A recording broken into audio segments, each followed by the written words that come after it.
जय श्री राम। शंखनाद में आपका स्वागत है। पश्चिम बंगाल के चुनाव में अब तक ये होता था कि जो हिंसा हुई, चाहे चुनाव से पहले हुई या चुनाव के बाद हुई, उस पर कोई कार्रवाई नहीं होगी। जो हो गया वो हो गया, जो मर गया, जो पिट गया, जिसके घर का जो चला गया वो चला गया, उसके लिए किसी को सजा नहीं मिलेगी। लेकिन इस बार बिल्कुल इसके उलट हो रहा है।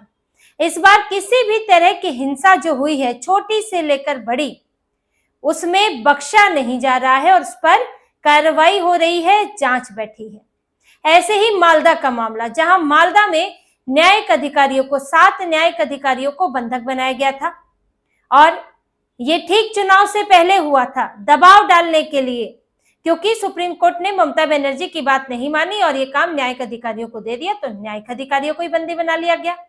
अब इस मामले में एनआईए ने 2 गिरफ्तारियां की हैं टीएमसी से। टीएमसी के 2 नेता गिरफ्तार हुए हैं, जिनका इस हिंसा को भड़काने में बड़ा हाथ सामने आ रहा है।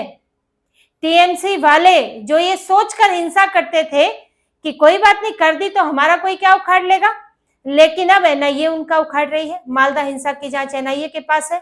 एनआईए ने 9 लोगों को नोटिस दिया था, जिसमें जो गिरफ्तार हुए हैं वो भी, इसके अलावा उम्मीदवार, चुनाव एजेंट और अन्य पदाधिकारी। अब इसमें से ये जो 9 लोग हैं, ये पूछताछ के लिए बुलाने पर नहीं गए।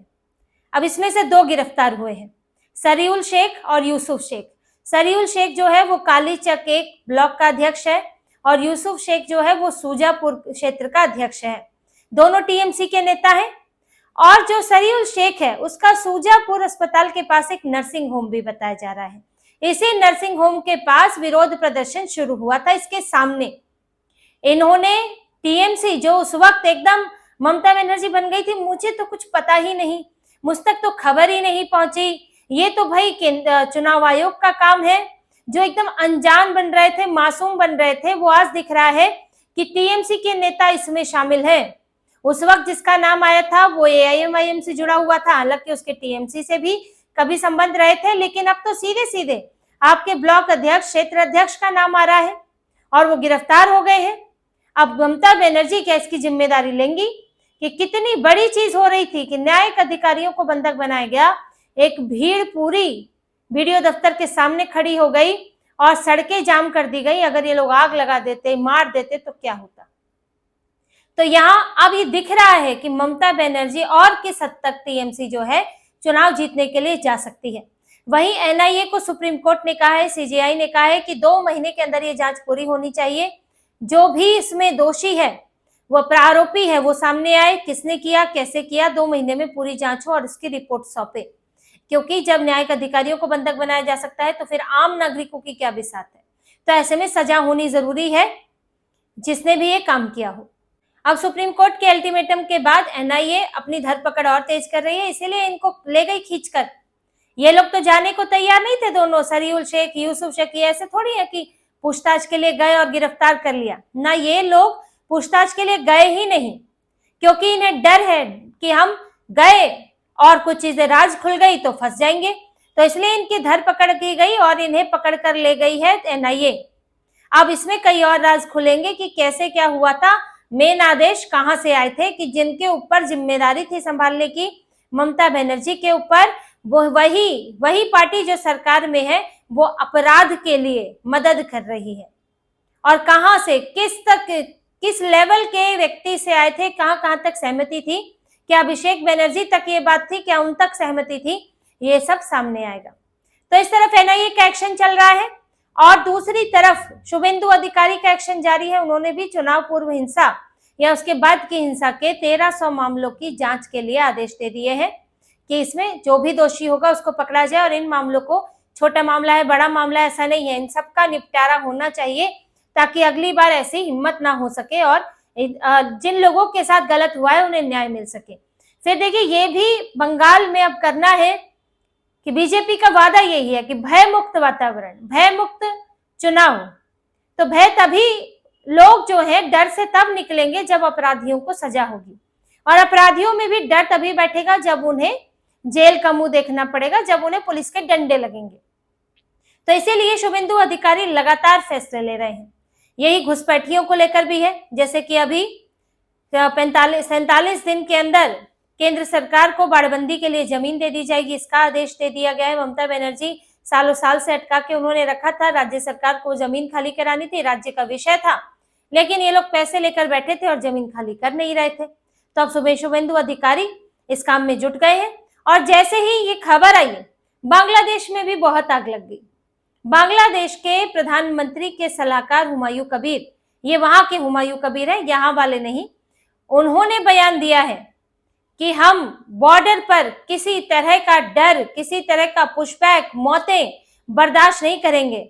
बांग्लादेश कांटेदार तारों से डरता नहीं है, यही बाड़बंदी की तरफ उनका इशारा था कि तुम लगा दोगे बाड़ तो क्या हम डर जाएंगे। बयानबाजी अलग होती है, शासन चलाना अलग होता है। अब हम भी देखते हैं कि क्या ये बयानबाजी अपनी पूरी कर पाते हैं। आपको इनकी बातें सुनकर लगेगा जैसे कि ममता बनर्जी बोल रही है, जैसे कि राज्य की कोई पार्टी बोल रही है। ये ऐसे बोलते हैं, ये बांग्लादेश के रहने वाले हैं, तुमको क्या मतलब है इधर लोगों का क्या हो रहा है नहीं हो रहा है। अगर आप मानते हैं कि यहाँ जो रह रहे हैं, जिन्हें निकाला जा रहा है वो बांग्लादेश के हैं और आपको लग रहा है उनके साथ अन्याय हो रहा है, तो ले जाओ भाई, आपके लोग हैं, संभालो। अगर आप मानते हैं कि नहीं नहीं ये हमारे नहीं है, तो फिर आपको क्या मतलब है और आप किस बात के लिए बोलने के हकदार है कि सीमा के इस पार क्या हो रहा है, कि यहाँ अगर मौतें हुई, पुशबैक हुई तो हम भी जवाब देंगे। ठीक है, पुशबैक का आप जवाब दे सकते हैं कि किसको आपके यहाँ भेजा जा रहा है, लेकिन यहाँ पर और क्या होता है, कैसे हम भगा रहे हैं घुसपैठियों को, इससे आपको क्या मतलब होना चाहिए। फिर ऐसे तो आपके यहाँ जो होगा उससे भी हमें बहुत मतलब होना चाहिए। लेकिन यहाँ बात इसकी नहीं है, ना इनको किसी की मौतों से मतलब है, ना इनको मतलब है कि यहाँ भारत में क्या राजनीति चल रही है। इनको मतलब है कि हमने जो भर भर के बांग्लादेशी भेजे थे, जो दो मकसद पूरा कर रहे थे कि डेमोग्राफी बदल रहे थे, जिन इलाकों में ये बसते हैं वहां पर ऐसा माहौल बनाते हैं कि हिंदू छोड़कर चला जाता है, और हिंदू एक तरह से हिंदू को सरकार का सपोर्ट भी नहीं मिलता है। ममता बनर्जी की सरकार में अगर वहां पर अल्पसंख्यक है, कम संख्या में है, तो उसको सपोर्ट नहीं मिलेगा, अंत में उसे जाना पड़ता है। तो इनको डर है जो हमने बांग्लादेशी बसाए थे, अभी हमारे जो लोग हैं वहां पर वो हमें नहीं पालने पड़ रहे, वो पल जा रहे हैं। उनकी निष्ठा हमारी तरफ है, जब जरूरत पड़ी तो वो हमारे लिए काम करेंगे और इसको बांग्लादेश बनाने की कोशिश करेंगे बंगाल को, और वो हमें पालने भी नहीं पड़ रहे हैं। अब इससे बढ़िया क्या बात होती है कि आपका बच्चा जो है उसको खिला पिला कोई और रहा है, उसका खर्चा कोई और उठा रहा है, और बच्चे को आपसे प्यार है, वो सब कुछ आपके लिए करेगा। तो यही स्थिति तो उनके लिए है कि ये अपनी जनता को भारत के भरोसे आराम से पाल रहे हैं।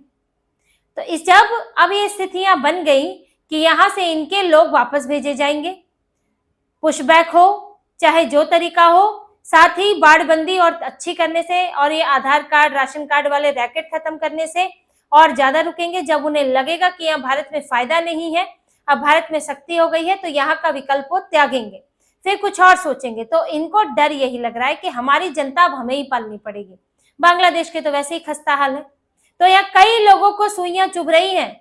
इधर से एनआईए के एक्शन, शुभेंदु अधिकारी के एक्शन से टीएमसी को सुइयां चुभ रही हैं, और वहां से बांग्लादेश परेशान बैठा हुआ है। तो ये दिख रहा है कि कहीं कोई ऐसी चीज हो रही है जो सही है और जिसके कारण ये तकलीफें पनप रही हैं। आज तक तो कोई बयान नहीं आता था बांग्लादेश का, आराम से सब ठीक चल रहा था, क्योंकि इधर ममता बनर्जी थी और उन्हें पता है कि राज्य के अधिकार कुछ होते हैं जिन पर केंद्र का भी जोर नहीं होता है। लेकिन अब राज्य सरकार बदल गई है तो इसलिए परेशानी बढ़ रही है। पर किसी की भी परेशानी बढ़े, यहाँ काम तो चालू रहेगा। शुभेंदु अधिकारी के एक्शन चालू रहेंगे, एनआईए के चालू रहेंगे। और अब देखिए जो चंद्रनाथ रथ का मामला था उसमें भी जांच चली गई है सीबीआई के पास, 3 लोग पकड़े गए हैं, उनसे पूछताछ चल रही है।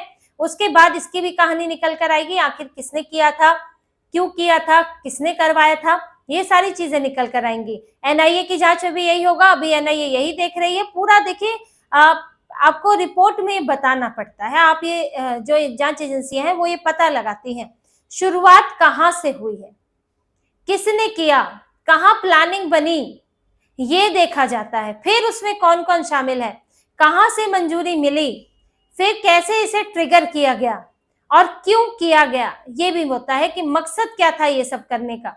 तो मालदा मामले में तो जल्द ही एनआईए अपनी रिपोर्ट पेश करेगी, क्योंकि कोर्ट ने ही सिर्फ 2 महीने का समय दिया है और उसमें बहुत सारी चीजें सामने आएंगी। अब भी चंद्रनाथ रथ के मामले का भी इंतजार है कि इसमें कहाँ किसने कैसे प्लानिंग की, क्या किया, क्यों किया, ये सब चीजें भी पूछताछ के बाद कुछ सामने आ सकती है। तो इसी तरह की और खबरें और विश्लेषण आपके लिए लाते रहेंगे। हमसे जुड़े रहिए, सब्सक्राइब कीजिए, कमेंट कीजिए। बहुत बहुत धन्यवाद। जय श्री राम।